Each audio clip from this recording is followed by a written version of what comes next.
ধন্যবাদ। এটা নিঃসন্দেহে একটা গুরুত্বপূর্ণ এবং স্পর্শকাতর বিষয়। এ বিষয়ে কোনো সন্দেহ নেই। আসলে যেটা বিজেপি, ভারতীয় জনতা পার্টি, তারা এমন একটা রাজনৈতিক দর্শনে বিশ্বাস করেন, সেটা হচ্ছে হিন্দুত্ববাদী, দক্ষিণপন্থী হিন্দুত্ববাদী। সেক্ষেত্রে তারা জাতীয় ক্ষেত্রে সফল হয়েছেন সেই প্রচার করে, এবং পশ্চিমবঙ্গে এবার তাদের টার্গেট ছিল যেমন করেই হোক ক্ষমতা দখল করবেন। এবং সেই প্রচারের একটা মূল ভিত্তিই ছিল যে তারা এই বাংলাদেশ থেকে অবৈধভাবে প্রচুর মানুষ ভারতে প্রবেশ করছেন, এটাকে একটা রাজনৈতিক ইস্যু বানিয়ে দেওয়া।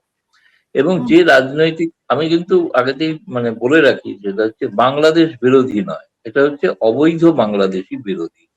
তার হুম, ফলে যেটা তাদের সুবিধা হয়েছে, পশ্চিমবাংলায় যেটা সংখ্যাগরিষ্ঠ হিন্দু মনোভাবাপন্ন মানুষ বা ভোটার, তারা হুম, এটাতে প্রভাবিত হয়েছেন। প্রভাবিত হয়ে তারা ভোট দিয়েছেন, ভোটে তারা বিজেপি জিতেও গিয়েছে।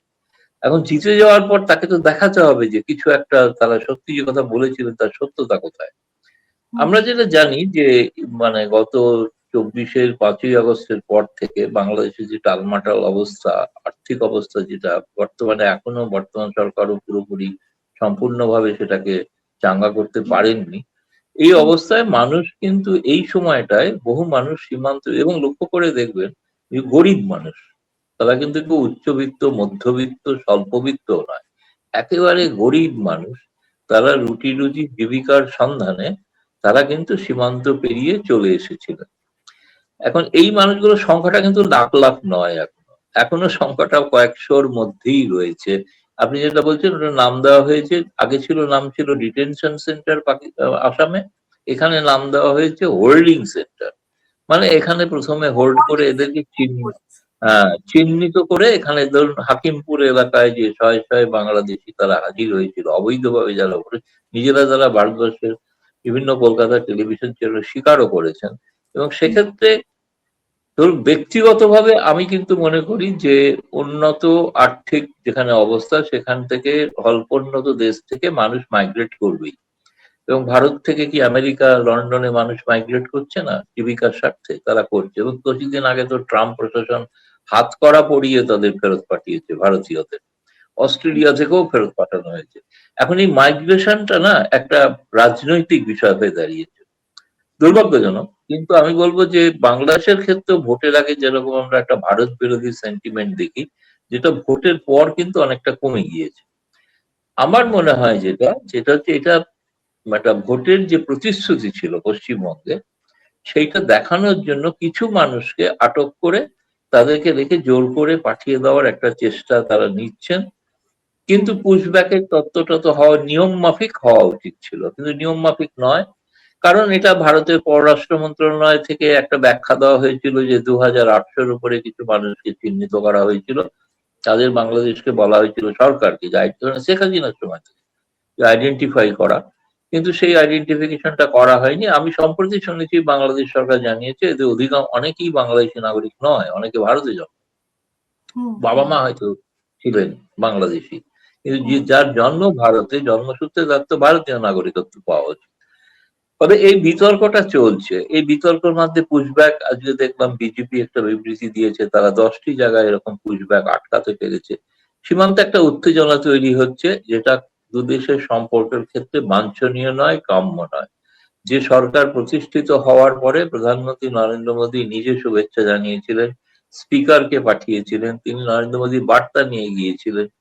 হুম, এবং সেখানে যে এই সম্প্রতি বাংলাদেশের প্রতিনিধি খলিলুর রহমান, যিনি জাতিসংঘে সভাপতিত্ব করে, সেখানে ভারত তার পক্ষে ভোট দিয়েছে, বিপক্ষে দেয়নি।